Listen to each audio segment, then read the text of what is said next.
Por que tem havido um aumento constante de casos de obesidade no mundo ocidental e como isso afeta a nossa epigenética? Você já ouviu falar que a população ocidental está engordando? Já se perguntou o porquê? A obesidade está normalmente relacionada com uma ingestão de energia que excede o gasto de energia durante longos períodos, mas não é a única causa. Às vezes, nem é o caso de um consumo excessivo ou falta de gasto, ou esses são apenas agravantes de uma condição em que a pessoa tenha problemas na regulação das taxas de gordura corporal, dentre outros fatores genéticos e ambientais que também influenciam no desenvolvimento da obesidade. Ao longo das últimas décadas, percebe-se um aumento nos casos de obesidade, principalmente nas populações ocidentais. O crescente e acelerado surgimento de casos de obesidade no mundo sugere que as causas não são genéticas ou falhas nas vias de regulação, mas sim uma resposta a um problema ambiental. Em outras palavras, a obesidade é a resposta do corpo à maneira que as pessoas estão vivendo e se alimentando. As principais causas no aumento de peso da população global são a alta disponibilidade de alimentos ultraprocessados, que são mais baratos e têm alto valor energético, e a tendência de diminuição dos níveis de atividade física nas populações.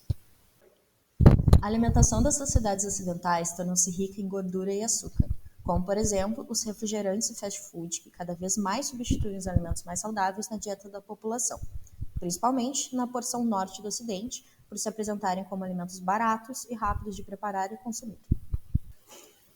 Quando nos alimentamos, uma parte da energia ingerida na forma de açúcar ou gordura não é consumida imediatamente pelo organismo e acaba sendo estocada como energia de reserva na forma de gotas lipídicas dentro das células de gordura chamadas adipócitos. Esse processo ocorre pela retenção nos tecidos de nosso corpo da gordura ingerida e pela transformação do açúcar excedente em ácidos graxos que compõem os triacilgliceróis, que são as moléculas de gordura que ficam armazenadas dentro dos adipócitos. Quando uma pessoa se alimenta de uma comida com gordura, enzimas chamadas de lipases quebram os triglicerídeos, primeiro durante a mastigação, as enzimas estão presentes na nossa saliva, e depois no nosso intestino, quando a gordura já está emulsificada pelos sais biliares da bile. Após os lipídios serem degradados, as células da mucosa intestinal absorvem o produto da degradação e no interior da célula da mucosa intestinal, os triglicerídeos são sintetizados novamente e então transportados para os tecidos por uma lipoproteína chamada de quilomicra.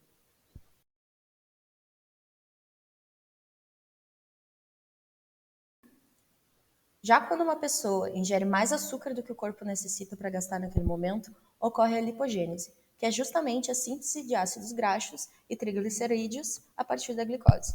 Nesse processo, a glicose é transformada em piruvato. O piruvato entra no ciclo de Krebs dentro da mitocôndria e se transforma em citrato, que sai da mitocôndria e vira acetil-CoA e oxalacetato.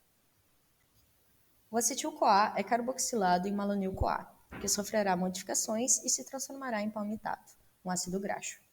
Todo esse processo é mediado por diferentes enzimas que catalisam essas reações. Além dos ácidos graxos, a glicose pode fornecer glicerol. Esses dois componentes, o ácido graxo e o glicerol, são os formadores da molécula do triglicerídeo, que será transportada para dentro dos adipócitos pela lipoproteína VLDL através da corrente sanguínea.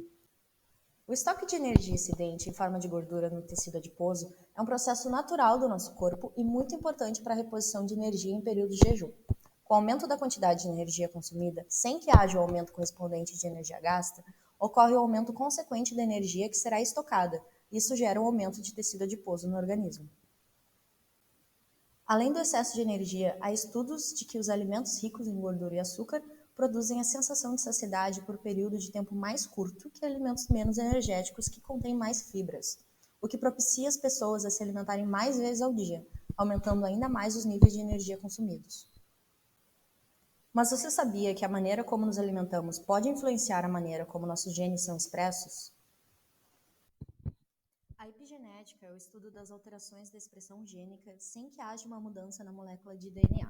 Essas modificações podem permitir ou silenciar a expressão de certos genes nos tecidos. Fatores ambientais podem influenciar na epigenética dos organismos e essas alterações podem ser hereditárias, caso afetem os gametas parentais. Modificações epigenéticas podem contribuir para o desenvolvimento da obesidade, pois se houverem modificações na expressão de genes que codificam proteínas e enzimas que participam da regulação do peso corporal, como por exemplo a leptina, pode ocorrer uma tendência ao ganho de peso. Atualmente, a obesidade é um problema de saúde pública mundial. Tanto em países desenvolvidos como em desenvolvimento apresentam elevação de sua prevalência. A transição nutricional é um processo de modificações sequenciais no padrão de nutrição e consumo, que acompanha mudanças econômicas, sociais e demográficas, e mudanças de perfil de saúde da população. Essas são as nossas referências. Obrigada pela atenção.